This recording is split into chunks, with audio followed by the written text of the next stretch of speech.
എൻ്റെ പൊന്നു ഡോക്ടറെ, ഞാൻ ഒരുപാട് തവണ സ്വയംഭോഗം ചെയ്തിട്ടുണ്ട്, മാസ്റ്റർബേറ്റ് ചെയ്തിട്ടുണ്ട്. എനിക്കിപ്പോൾ ശരിയായിട്ട് ഉദ്ധാരണം നടക്കുന്നില്ല. ശീഘ്രസ്ഖലനം സംഭവിക്കുകയാണ്. എനിക്ക് വന്ധ്യതയുണ്ടോ? എനിക്കിനി കുട്ടികളുണ്ടാവില്ലേ? എൻ്റെ അടുത്ത് വരുന്ന ചെറുപ്പക്കാരായിട്ടുള്ള കുറേ ആളുകൾ എന്നോട് ചോദിച്ചിട്ടുള്ള സംശയമാണിത്. സ്വയംഭോഗം അഥവാ മാസ്റ്റർബേഷൻ വന്ധ്യതയ്ക്ക് കാരണമാകുമോ? ആ പേര് കേൾക്കുമ്പോൾ തന്നെ ആളുകൾക്കൊരു ചളുപ്പാണ്. ഡോക്ടർമാരോട് ചോദിക്കാൻ ആകെ മൊത്തം ഒരു മടിയാണ്. അവരെന്താ വിചാരിക്കുക? ഡോക്ടർമാർക്കാണെങ്കിൽ അതിലേറെ മടിയാണ്.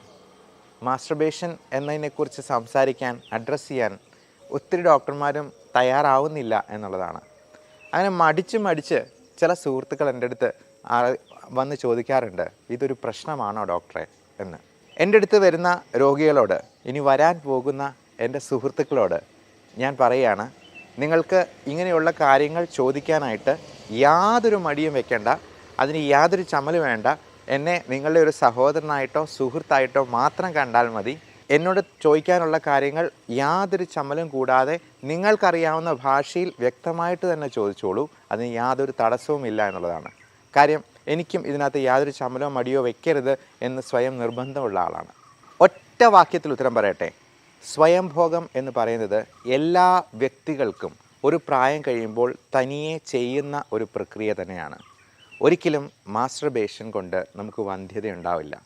നമ്മൾ മൃഗങ്ങളെ എടുത്തെന്നാൽ, അല്ലെങ്കിൽ കൊച്ചു കുട്ടികളെ എടുത്തെന്നാൽ പോലും അവരുടെ ലൈംഗിക അവയവം കുഞ്ഞ് ലിംഗമാണെങ്കിലും അവനവിടെ ഒന്ന് പരിശോധിച്ച് നോക്കുന്നത് കാണാം.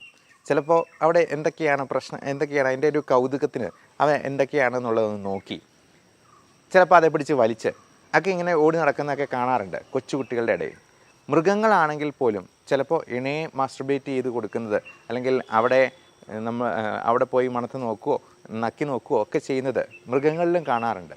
അപ്പം ഇതൊക്കെ പറയാനൊക്കെ നമുക്കൊരു ചളുപ്പുണ്ട്, ഒരു ചമ്മലുണ്ട്. ഞാൻ ആ ചമ്മലൊന്നും ഇല്ലാതെ തുറന്ന് സംസാരിക്കുകയാണ്. അപ്പം മൃഗങ്ങളിലുള്ള ഒരു സ്വാഭാവിക ചോദനയുടെ, പ്രകൃതിയിൽ തന്നെയുള്ള ഒരു സാധാരണ രീതിയുടെ ഒരു പ്രതിഫലനമാണ് നമ്മുടെ ഈ മാസ്റ്റർബേഷൻ.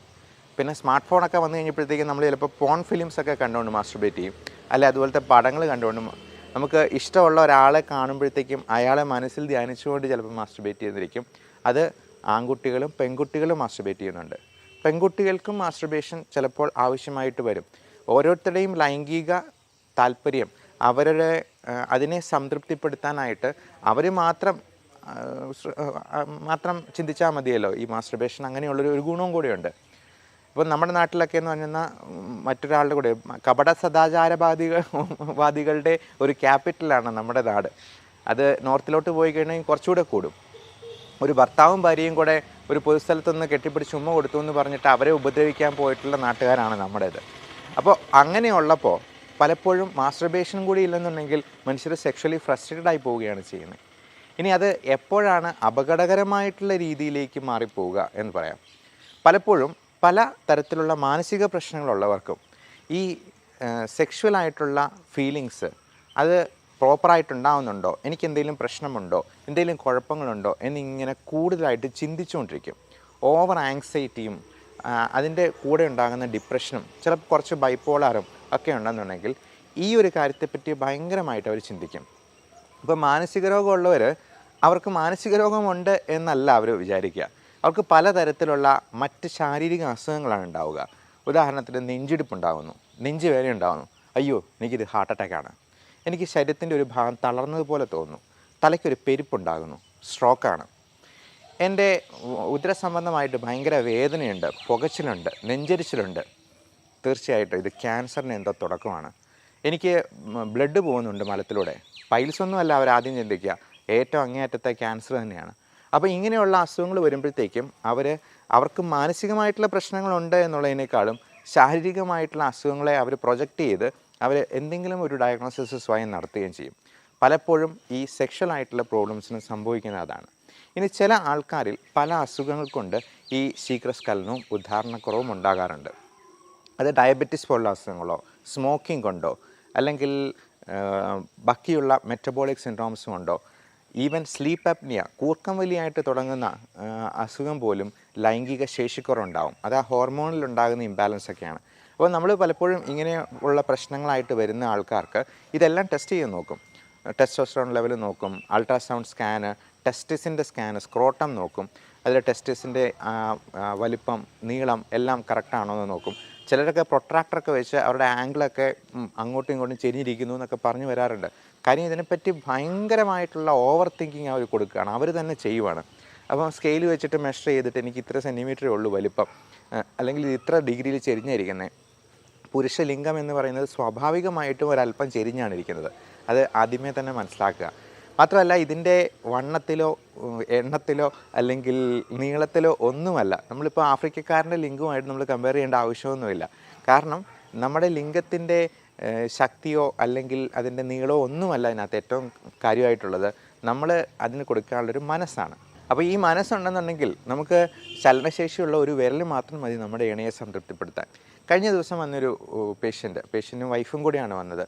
അദ്ദേഹം ഇങ്ങനെ നിരന്തരം എനിക്ക് അത് പറ്റുന്നുണ്ടോ എന്നിങ്ങനെ, എനിക്ക് എന്തോ പ്രശ്നമുണ്ടെന്ന് ഇങ്ങനെ കോംപ്ലക്സ് വെച്ചുകൊണ്ടിരിക്കുകയാണ്. അപ്പോൾ ഭാര്യ സൈഡിലിരുന്ന് ഇടയ്ക്കൊന്ന് ചെറുതായിട്ട് ചിരിക്കുകയൊക്കെ ചെയ്യുന്നുണ്ട്. അപ്പം ഭാര്യയോട് ചോദിച്ചു, എന്തിനാണ് ചിരിക്കുന്നത്, പരിഹസിക്കാൻ പാടില്ല എന്ന് പറഞ്ഞപ്പോഴത്തേക്കും ഭാര്യ പറഞ്ഞു, എൻ്റെ ഡോക്ടറെ ഞാൻ പറഞ്ഞതാ, ഒരു കുഴപ്പവും ഇല്ല, ഒരു പ്രശ്നവും ഇല്ല ആൾക്ക്, പക്ഷേ ആൾക്ക് അത് പോരാന്ന് ഇങ്ങനെ തോന്നുന്നത്. എൻ്റെ അടുത്ത് എപ്പോഴും ചോദിച്ച് എന്നെ കൂടി ടെൻഷൻ ആക്കുക, എനിക്കും ഭ്രാന്ത് പിടിക്കുന്ന, കല്യാണം കഴിഞ്ഞിട്ട് 1 മാസം ആയുള്ളൂ.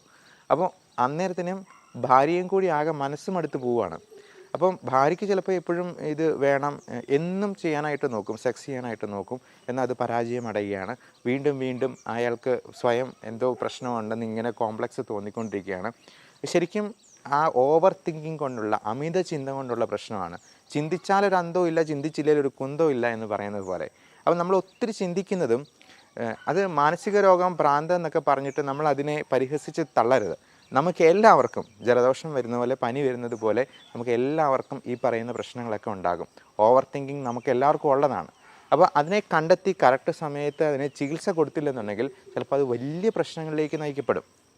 അതുകൊണ്ട് അതിനൊന്നും നമ്മൾ മടി കാണിച്ച് നിൽക്കാതെ, പുറംതിരിഞ്ഞ് നിൽക്കാതെ അതിന് കൃത്യമായിട്ടൊരു എക്സ്പേർട്ട് ഡോക്ടറിൻ്റെ അടുത്ത് പോയി ചികിത്സ തേടുക. ഇങ്ങനെയുള്ള കാര്യങ്ങൾ തുറന്ന് സംസാരിക്കാവുന്ന, നിങ്ങൾക്ക് ഒരു സുഹൃത്തെന്ന് തോന്നാവുന്ന, ഒരു സഹോദരനെന്ന് തോന്നാവുന്ന ഒരു ഡോക്ടറിനെ, അല്ലെങ്കിൽ ഒരു പെങ്ങളെ പോലെ കണ്ട് സംസാരിക്കാൻ പറ്റുന്ന ഡോക്ടറെ കണ്ടുപിടിച്ച് അവരുടെ അടുത്ത് പോയി ട്രീറ്റ്മെൻറ്റ് എടുക്കുക.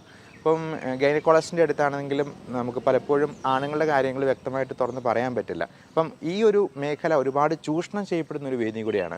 അതിന് ആയുർവേദത്തിൻ്റെ ലേബലിൽ വരുന്ന പല മരുന്നുകളും വിപണിയിലുണ്ട്.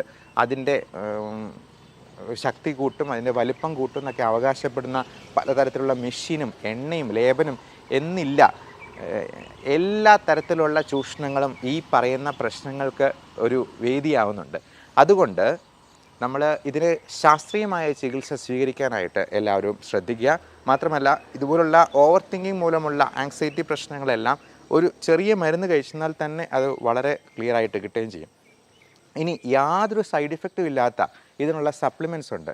നിങ്ങൾക്ക് ഗൂഗിളിൽ ഒന്ന് സെർച്ച് ചെയ്ത് നോക്കാവുന്നതാണ്. L-ആർജിനിൻ എന്നൊരു പേര്. L-ആർജിനിൻ എന്ന് പറയുന്നത് നമ്മുടെ പ്രോട്ടീൻസിൻ്റെ ബിൽഡിംഗ് ബ്ലോക്കാണ്. നമ്മൾ അത് പൗഡർ ഫോമിൽ കിട്ടും, സാഷെ ഫോമിൽ കിട്ടും. അതിന് സ്വല്പം വില കൂടുതലുണ്ട്. അപ്പോൾ എല്ലാ ദിവസവും നമ്മൾ ഇതിൻ്റെ സാഷെ ആയിട്ട് ഇതിൻ്റെ കൂടെ കുറച്ച് വൈറ്റമിൻസും സപ്ലിമെൻറ്റ്സും എല്ലാം കൂടെ ചേർത്ത് ഈ ലൈംഗിക ഉത്തേജനത്തിന് വേണ്ടി തന്നെയുള്ള പ്രത്യേക തരത്തിലുള്ള മോഡേൺ മെഡിസിനാണത്.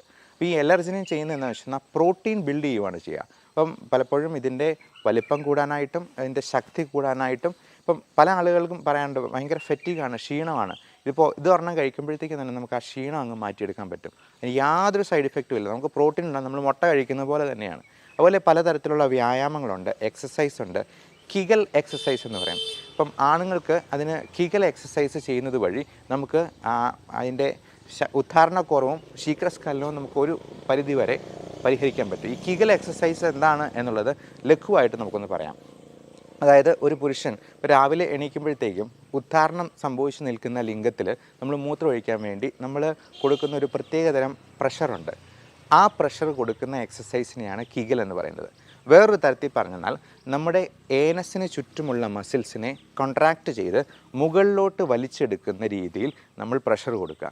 അതിരുന്നുകൊണ്ടോ നിന്നുകൊണ്ടോ ചെയ്യാവുന്നതാണ്. അപ്പോൾ ഇരുന്നോ നിന്നോ ചെയ്തിട്ട് ഈ ഏനസിൻ്റെ മസിൽസ് എത്ര കണ്ട് നമ്മൾ കോൺട്രാക്ട് ചെയ്ത് മുകളിലോട്ട് വലിച്ചെടുക്കുന്നു. അത് നമ്മുടെ വയറിൻ്റെ പ്രഷർ കൂട്ടുന്നത് വഴി നമുക്ക് ചെയ്യാവുന്നതാണ്. അപ്പോൾ ഇത്തരത്തിലുള്ള പല രീതിയിലുള്ള മൾട്ടി ഡിസിപ്ലിനറി അപ്രോച്ച് ഇങ്ങനെയുള്ള അസുഖങ്ങൾക്കുണ്ട് എന്ന് മനസ്സിലാക്കുക. ഈ ഒരു പ്രശ്നം അഡ്രസ്സ് ചെയ്യപ്പെടാതെ പോകരുത്. എല്ലാവർക്കും നല്ല സെക്ഷുവൽ ഹെൽത്ത് കൂടി ആശംസിക്കുന്നു. Thank you.